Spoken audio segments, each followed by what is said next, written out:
Hello friends, स्वागत है आपका एक बार फिर से अपने यूट्यूब चैनल नॉलेज में। वरिष्ठ नागरिक तीर्थ यात्रा योजना 2026 के लिए आवेदन स्टार्ट हो चुके हैं, लेकिन आवेदन फॉर्म भरते समय बहुत सी प्रॉब्लम आ रही है। जैसे मान लीजिए आप फॉर्म फिल कर रहे हैं तो उसके बाद साइट लॉग आउट हो जाती है, वेबसाइट लॉग आउट हो जाती है, एसएसओ पोर्टल पर आप री लॉगिन नहीं कर पाते हैं, बाद में लॉगिन करते हैं तो वो फॉर्म आप जहाँ से फिल कर रहे थे वो पेज आपको नहीं मिलता है और आपको दिक्कत का सामना करना पड़ता है। तो आइए प्रोसेस स्टार्ट करते हैं, हमें स्टेप बाय स्टेप पूरा फॉर्म कैसे फिल करना है। सबसे पहले आपके पास एक एसएसओ आईडी होनी चाहिए, पासवर्ड होना चाहिए। जब आपके पास एसएसओ आईडी होगी, पासवर्ड होगा, जैसे आप लॉगिन बटन पे क्लिक करेंगे, यहाँ आप देख सकते हैं कि एसएसओ के होम पेज पे आना है। आपको टाइप करना है sso.rajasthan.gov.in/sign-in। इसका लिंक मैं आपको डिस्क्रिप्शन में दे दूंगा। यहाँ पे आपको आपकी आईडी डालनी है, एसएसओ आईडी, पासवर्ड डालना है, कैप्चा कोड डालना है, देन लॉगिन बटन पे क्लिक करना है। लॉगिन बटन पे आप जैसे ही क्लिक करते हैं तो अगर आपके सामने इस तरह का ऐप शो होता है ई देवस्थान, तो आपको इसी पे क्लिक करना है। अगर नहीं होता है तो आपको अदर ऐप्स का ऑप्शन दिखा गया है, वहाँ पे आप अल्फ़ाबेटिकल जाएंगे तो ई देवस्थान नाम से ऐप आपको इस तरह दिख जाएगी, उसी पे आपको डायरेक्ट क्लिक करना है। जैसे ही आप उस पर क्लिक करते हैं तो इस तरह का इंटरफेस आपके सामने ओपन हो जाएगा। इसको सिंपल यहाँ से क्लोज़ कर देंगे। क्लोज़ करने के बाद आपको जो भी दिशा निर्देश दिए गए हैं इस पर आप यहाँ पे क्लिक करके रीड कर सकते हैं, जो कि आपको यहाँ पे दिए गए हैं। सारी आपको डिटेल यहाँ पे मिल जाएगी, स्टेप बाय स्टेप आप इसको रीड कर सकते हैं। कौन कौन एलिजिबल है और कौन कौन एलिजिबल नहीं है वो सारा डेटा आपको यहाँ पे मिल जाएगा। मेन जो एलिजिबिलिटी है वो है राजस्थान का मूल निवासी हो, उम्र 60 वर्ष से अधिक आयु का हो, जिसकी गणना 1 अप्रैल 2026 के आधार पर की जाएगी। जो आवेदक का जन्म है वो 1 अप्रैल 1966 से पूर्व का होना चाहिए। आवेदनकर्ता अपने साथ में जीवन साथी को ले जा सकता है, उसका कॉलम अनिवार्य रूप से भरना होगा। जो भी हवाई यात्रा रहेगी उसमें 80 वर्ष या 80 वर्ष से अधिक उम्र के आवेदक अप्लाई नहीं कर पाएंगे, क्योंकि हवाई बीमा नहीं होता है उनका। इस वजह से उससे कम उम्र के लोग ही आवेदन कर पाएंगे। आवेदक स्वयं एवं जीवन साथी आयकरदाता ना हो, इस बाबत स्वघोषणा पत्र देना होगा। साथ ही साथ एक चिकित्सा प्रमाण पत्र आपको देना होगा। और आपने पूर्व में किसी प्रकार का कोई भी यहाँ पे लाभ नहीं लिया है वरिष्ठ नागरिक यात्रा का, वो आपने तभी आप एलिजिबल रहेंगे इस यात्रा के लिए, अदरवाइज़ नहीं रहेंगे। साथ ही साथ शारीरिक मानसिक रूप से सक्षम होना चाहिए। वरिष्ठ नागरिक को चिकित्सा अधिकारी का इस आशय का प्रमाण पत्र प्रस्तुत करना होगा कि वो जो यात्रा कर रहा है वह शारीरिक रूप से स्वस्थ और सक्षम है, तभी आप एलिजिबल रहेंगे, अदरवाइज़ नहीं रहेंगे। साथ ही साथ आवेदनकर्ता स्वयं एवं उनके जीवन साथी, जो भी सेंट्रल गवर्नमेंट है, स्टेट गवर्नमेंट है, राज्य सरकार के उपक्रम, स्थायी निकाय से सेवानिवृत्त राजपत्रित अधिकारी है, वो आवेदक पात्र नहीं होंगे। ओनली नॉन गजेटेड एम्प्लॉय ही यहाँ पे पात्र होंगे। आवेदक अपने साथ जीवन साथी तथा सहायक में से दोनों में से किसी को भी ले जाने के लिए अनुमत रहेगा। और आवेदन पत्र में सहायक का आधार नंबर भी आवश्यक है। रेल यात्रा के लिए पति पत्नी साथ में यात्रा करने पर सहायक को साथ ले जाने की सुविधा नहीं रहेगी। पति पत्नी दोनों की आयु 75 वर्ष से अधिक है, आवेदन पत्र में सहायक पंजीकृत है, तो सहायक अनुमत होगा। और सहायक की जो एज है वो 21 से 50 के बीच में होनी चाहिए, उससे कम भी नहीं चलेगी। अब हम चलते हैं ऑनलाइन प्रोसेस पे। सबसे पहले आपको यहाँ पे एक ऑप्शन मिल रहा है वरिष्ठ नागरिक तीर्थ यात्रा योजना, इसी पे आपको क्लिक करना है।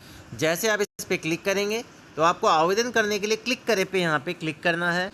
इस तरह का पोर्टल आपके सामने ओपन हो जाएगा। तीर्थ यात्रा के लिए पंजीकरण पे क्लिक करें। जैसे हम इस पर क्लिक करेंगे तो आप देखेंगे यहाँ पे कुछ पार्ट्स दिए गए हैं, जैसे जनाधार प्रमाणीकरण, प्राथमिकता आयु, आवेदक का विवरण, पते का विवरण, सहायक का विवरण, दस्तावेज, अंतिम रिपोर्ट। सारे पार्ट्स आपको कंप्लीट करने होंगे। उसके लिए यहाँ पे एक ऑप्शन दिया गया है 10 अंकों की जनाधार आईडी, खोजे बटन पे क्लिक करेंगे। साथ ही साथ योजना के अंतर्गत आवश्यक दिशा निर्देश और जानने हैं तो क्लिक टू डाउनलोड का ऑप्शन है। पूर्व में यात्रा का नाम नहीं लिया हो और आयकर दाता नहीं हो तो क्लिक टू डाउनलोड पे क्लिक करेंगे तो उसका जो फॉर्मेट है आपके सामने ओपन हो जाएगा। यही फॉर्मेट फिल करके आपको सबमिट करना है। जैसे स्वघोषणा प्रमाण पत्र आप यहाँ पे देख सकते हैं, सेम एज इट इज़ आप जब फॉर्म अप्लाई करने जाएंगे तो ये आपको इजीली अवेलेबल हो जाएगा। उसके बाद आपको चिकित्सा प्रमाण पत्र दिया गया है, क्लिक टू डाउनलोड पे क्लिक करना है तो वो भी आपके सामने ओपन हो जाएगा। यही आपको डॉक्टर से हस्ताक्षर सील लगवा के आपको फॉर्म के साथ सबमिट करना होगा।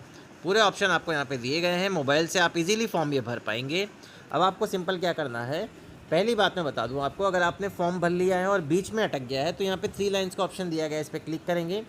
एडिट और प्रिंट वाले फॉर्म पे क्लिक करेंगे। जैसे इस पर क्लिक करेंगे जनाधार आईडी डालने का ऑप्शन मिलेगा, मोबाइल नंबर डालेंगे, फॉर्म आपका ऑटोमेटिक फैच हो जाएगा।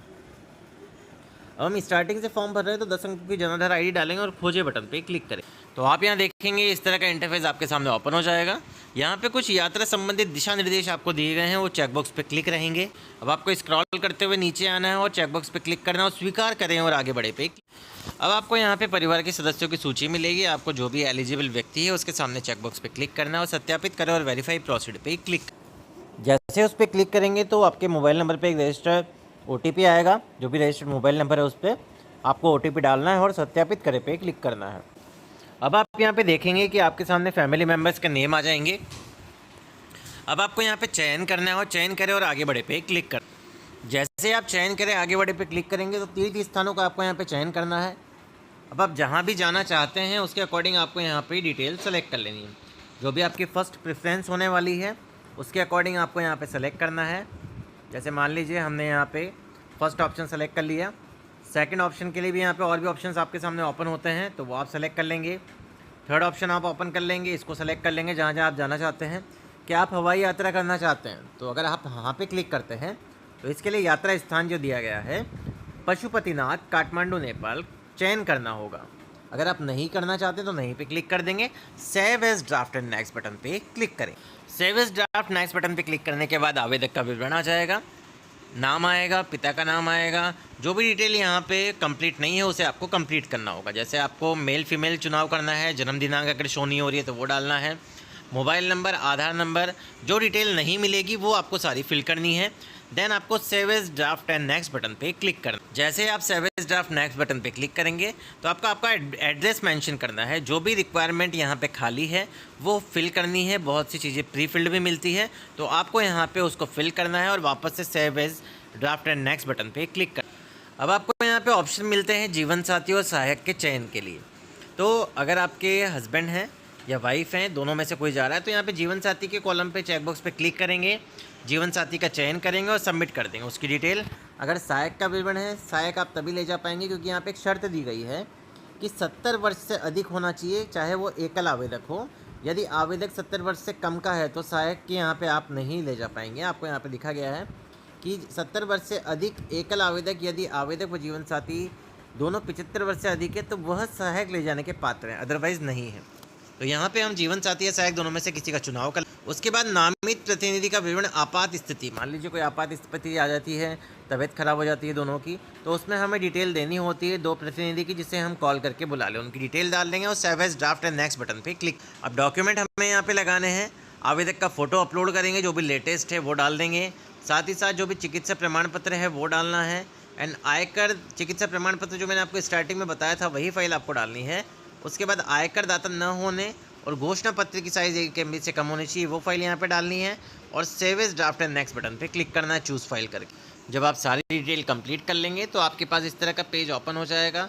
आपने सारी प्रविष्टि यहाँ पे एक बार स्टेप बाय स्टेप चेक कर। कुछ रूल्स एंड रेगुलेशन मिलेंगे आपको जिससे आप एग्री होंगे। आपको चेकबॉक्स पे क्लिक करना है, आवेदन अंतिम रूप से जमा करें पे क्लिक करना है तो आपका फॉर्म यहाँ पे सक्सेसफुली फिल हो जाएगा। साथ ही साथ किसी प्रकार का कोई आपका फॉर्म बीच में अटक जाता है तो मैंने आपको स्टार्टिंग में ही बताया था, 3 लाइन्स पे क्लिक करके एडिट फॉर्म पे क्लिक कर लेना है तो आपकी डिटेल पूरी की पूरी आपको वहाँ पे मिल जाएगी और फॉर्म आप इजीली कंप्लीट कर सकते हैं।